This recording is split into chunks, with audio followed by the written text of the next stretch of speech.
small recording studio in Manila, capital of the Philippines. Local voice actors are dubbing a Turkish TV drama into English. Let me explain my desire to my sheikh. He will know the best. I can already smell the scent of flowers! Hooray! It is obvious that you're looking to excuse your imprudence. This kind of work is on the rise for voice production firms in the Philippines, as high-speed internet makes it easier than ever to transfer audio and visual data across borders. Attention, all voice actors. Another key factor is the country's high standard of English. Platform to showcase your talents. Wait lang. Look here. In the Philippines, English is as common as Tagalog, and both are official languages. It's taught from the first year of elementary school, and many lessons are conducted in English.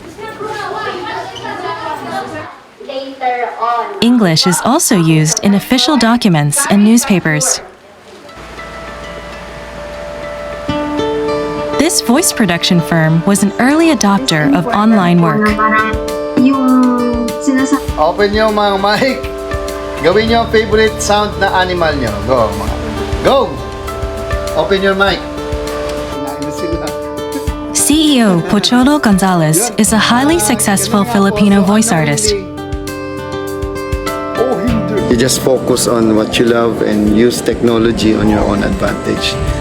And to help more people to become creative, the only way you will be happy is to be creative. Some, however, are willing to bet on the future and work their way up. I love creating special memories, timeless memories.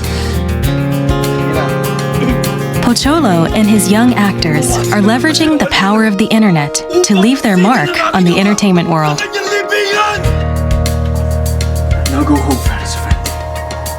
My sultan has to come to the bank. I am responsible for this.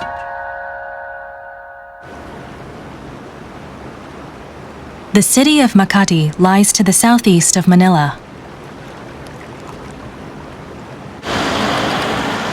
Voiceover production firm Creative Voices stands a little way off from the cluster of skyscrapers. Just play.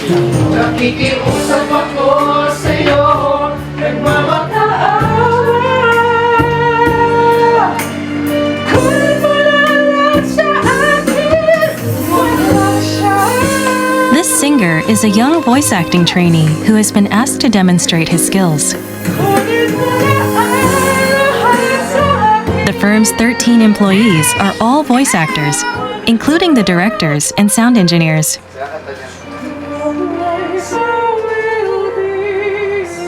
CEO Pocholo Gonzales is a voice acting legend, often called the master of 1,000 voices. A local radio station is doing a live broadcast. Okay po. Pocholo is joining online as a guest. Lady Eliza. The DJ asks what he loved as a child. Yung napapakinggan ko, Yusek, ganito yung isang gabi ng lagim. Ayan. Tapos, si Utoy at si Lolo Tasyo ay naligaw sa kugubat. Ha? Lolo Tasyo, ang sarap maglaro sa puno. Eh, naku, sabi ko naman sa'yo, Apoy, huwag ka maglaro dyan. Yan tuloy, ginabi tayo. Ha? Lolo, may gumagalaw. Sino kayo? Kakainin ko kayo. Lolo, may monster. Eh, naku, tumakbo na tayo. Pocholo is especially gifted at monsters, demons, and other bombastic characters. His gifts allow him to play multiple roles in a single production. So, unknowingly, hindi. Magaling akong gumuhit ng larawan. Aba naku naman, walang ganunan, Vicky. Huwag mo nga akong binabaligtad, ha? Pag napuno ako sa'yo, baka He's appeared in thousands of works, both in English and Tagalog. And then I put myself online.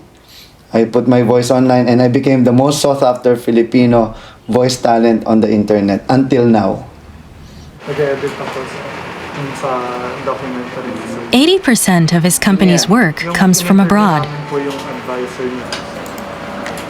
His team takes the scripts and footage of foreign movies and dramas and dubs them into English. They cannot make up their mind. They then edit the recordings to fit the visuals and send the data to the client over the internet. The firm has clients in 80 countries, particularly English-speaking countries such as the US and Australia. They have over 200 active voice actors. Look no further than Creative Voices Productions, the premier choice for digital audio and voice. Pocholo opted to launch his own production company because he was unhappy with the Filipino voice talent industry. A childhood fan of radio dramas, Pocholo won a voice acting contest at 16. He began to land more and more jobs, but it wasn't all smooth sailing. Voice acting and dubbing, advertising in the Philippines is like a mafia. At the time, the world of voice acting was dominated by the children and protégés of major acting stars. Talent played little part in landing roles. Pocholo was considered a rival by many and was subject to baseless rumors. He says that radio and TV bosses were pressured to deny him work.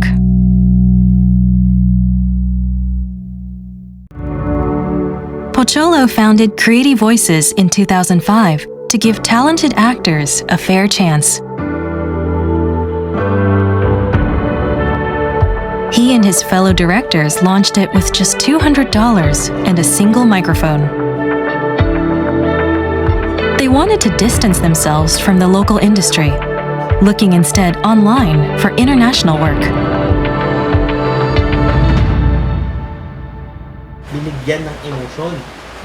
Along with his new company, Pocholo also opened a school for voice acting.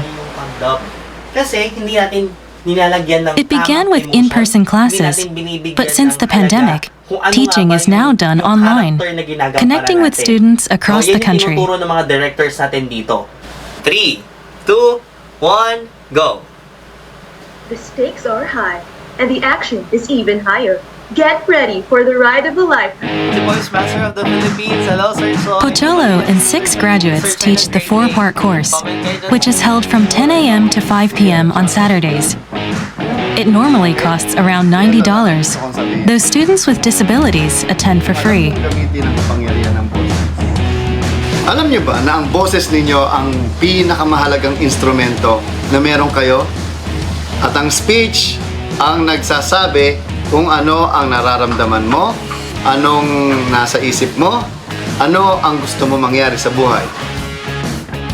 Over 3,500 people have studied at the school. Once they complete their course, they can register with Pocholo's production firm if they wish. Talk wisely po. Kasi yun po yung mag-reflect sa personality ng isang tao. Some freshly graduated voice actors have gathered today to practice in the studio. They're preparing to audition for a new radio drama. Right? Kasi the good thing about these projects, it's too caricaturish. Ralph is an experienced actor and director. He and Pocholo are here to coach. They practice with a 40-minute locally produced animated story. Huwag na! Ako nang bahala dyan! The main character is a taciturn boy who adores his grandfather. Shunned by the neighborhood children, his only friend is a cat. The actor will read the grandfather's lines. In the story, some oil catches fire and spreads to some dry leaves. The grandfather tries frantically to douse the flames.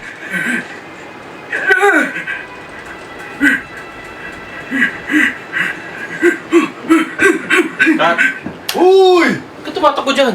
Ay, sorry. Hindi pala. And don't run because the vibrations yung pag-stump mo will be heard on the microphone. The microphone is sensitive.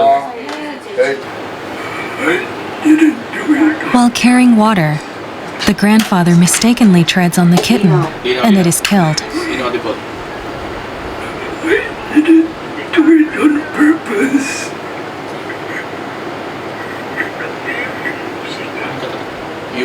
already crying.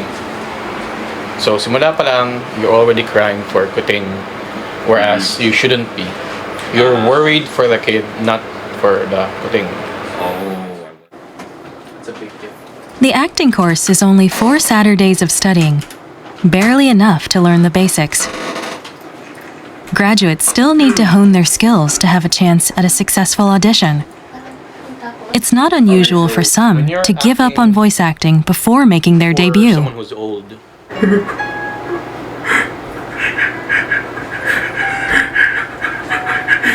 Okay. Good. Wrap up. Good job. Pocholo yan. Walang tao nagsimulang magaling. Naging magaling. Ay, nagsimula lang kaya naging magaling. So tayo, magaling tayo kung sisimulan natin. Alright?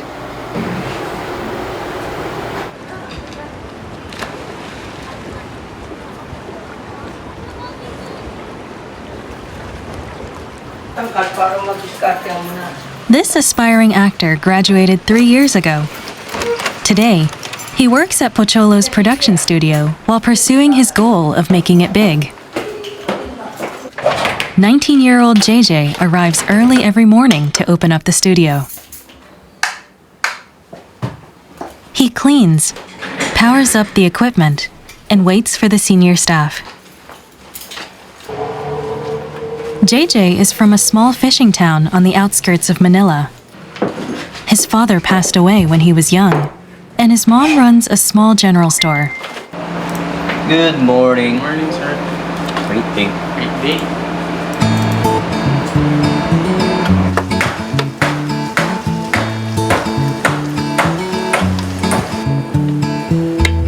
JJ trains alongside coach and voice actor Brian, who graduated a year before him. They share an apartment close to the studio. Pocholo pays for their food and rent.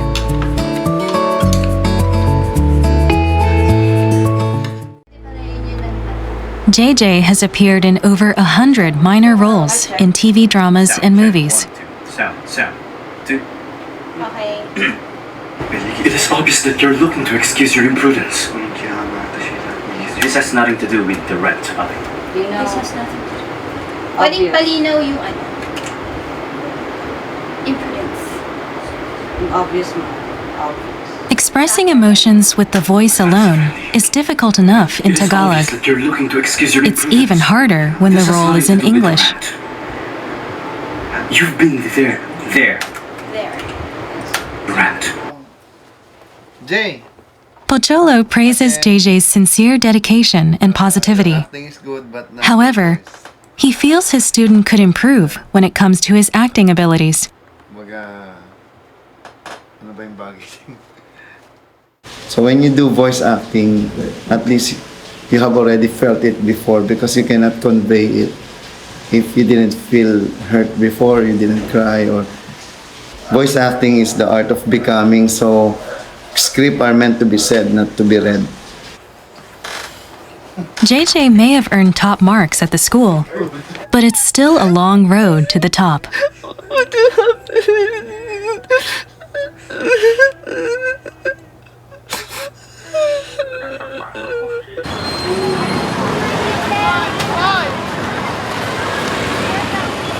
Pocholo believes that diverse experience is vital for the training of young actors. JJ and others head out on a visit to a local elementary school. Pocholo has been holding free volunteer shows for kids for over a decade. Hi, kids! Good morning! Ay! Kasama ni Doraemon. They start with a popular American cartoon.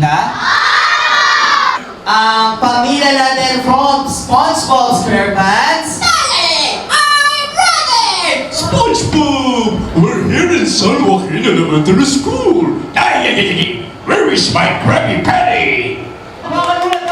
Next, a puppet show by JJ.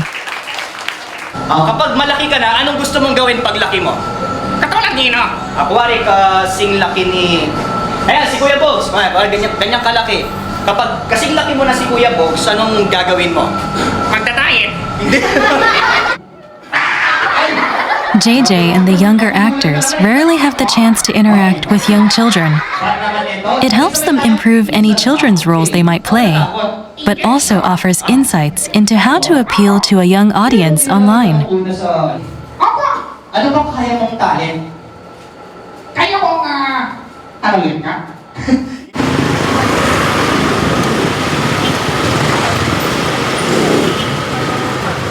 So, ano mo na, kunwari dito magtuturo. Taking part in Pocholo's voice acting school has changed the lives of some students. Eh, kuha ng bangko. Today, they're holding a special in-person class. Ay! Hoy! Welcome! Yes, palakpakan na si Manette. Hoy! Oh, welcome. Welcome. Manette Mahinay is known as the first blind voice actor in the Philippines. I would like to introduce to you Pocholo asked her to talk to the students about how she overcame various challenges to succeed as a professional. Story. Paano ka nagdadub as visually impaired? Kasi syempre, you have to, if you're not visually impaired, I'm listening my scripts through my phone. Kumbaga doon ko siya binabasa. And then, katulad ng ginagawa ni Direct Alan, ibabato niya sa yung linya or ng mga directors. Tapos sasabihin mo siya agad with feelings. Yes. with his ideas and the director's perseverance and my co-workers also who helped me, it had become possible. Hello, everyone. Yeah, I might seem a bit tiny, but I can do a lot of voices. like this one. Or I can also sound like an AI. Open, door, doors closing. In addition to dubbing work, Manette also appears in online radio dramas. British na siya ngayon. Manette lost her sight to glaucoma. She was diagnosed at 7, but it was too late, and the doctor told her she would be blind within a few years. I come to realize that how hard it is to actually accept the reality that we cannot do anything about this. And sadly, it's the most dreadful thing that you could ever hear from your doctor. It's the most saddest thing that they cannot do anything about. Completely blind by 14, Manette idolized Pocholo, who she heard playing all kinds of roles in radio dramas. After graduating high school, she worked as a certified massage therapist. 18 months ago, she made the big decision to focus on voice acting. Until then, Manette had only left her home to work. Voice acting has inspired her to become more proactive, and she now heads out alone, no matter where she's going. If not for his ideas that a blind could do this, could do dubbing despite all the odds, despite the challenge of syncing the mouth and syncing the sound, it's very challenging, but he made it possible because he believed in me. I know I have to, or I needed to learn a bit more, and there's always a room for learning.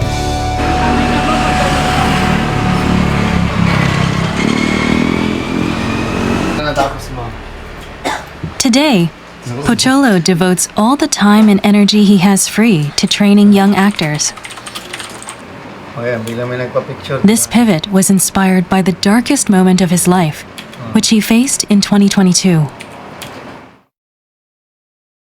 He suddenly lost his voice.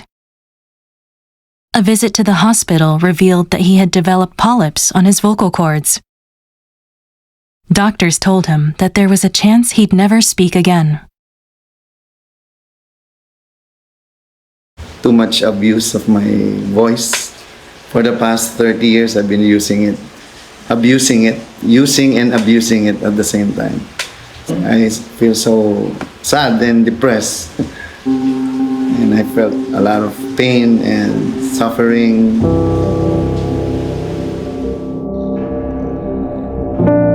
undergoing an operation carried the danger of changing the quality of his voice, so Pocholo chose rest and recuperation instead.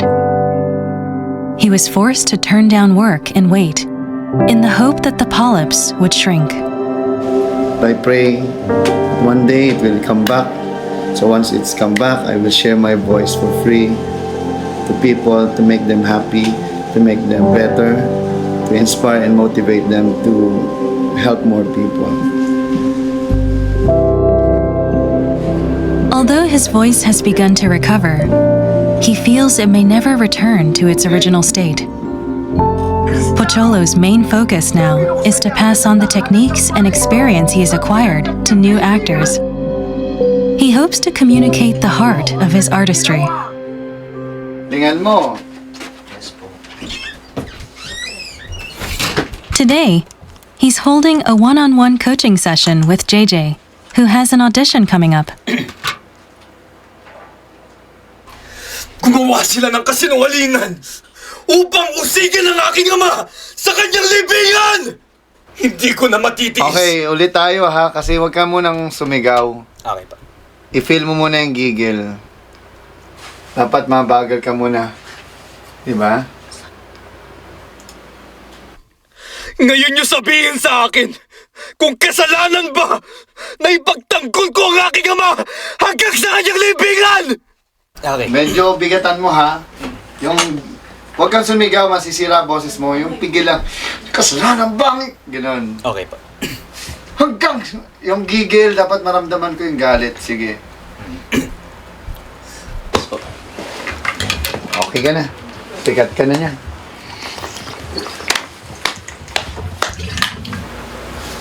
Wala ka marinig na ganyang acting, ako lang. So gusto ko ay pasa yan sa inyo balang araw. Kasi hindi ko na siya kayang gawin ngayon dahil hindi na ako ganun ka, kumbaga sa basketball, hindi ko na kaya mag-dunk katulad na kaya kong gawin before. Yan na yan. Okay? Taong ito! The coaching continues late into the night. Taong ito! Ay makasalanan! Pocholo is concerned about a major voice acting rival that threatens his students' futures. It doesn't matter how good your voice is, but if you have a bad attitude and you want money, I rather choose the AI. Pocholo has bought AI-powered voice synthesis software to see what it is capable of. Hi Kumiko, my name is Sarah. I just want to say you are beautiful too.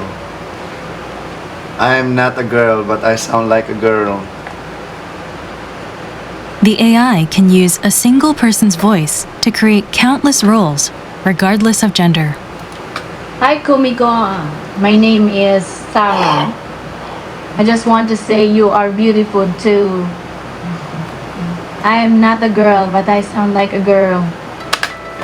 Okay, hello, great day. But Pocholo believes that a voice actor who can put their personality and experiences into their performances will never be eclipsed by AI. Deep human touch is still needed, like what we are doing now. We cannot eliminate human by AI because human emotion cannot be replaced. Yeah. Many. Experiencing the joys and hardships of life, in body and soul, is what makes a good voice actor. Pocholo firmly impresses this belief upon his young students.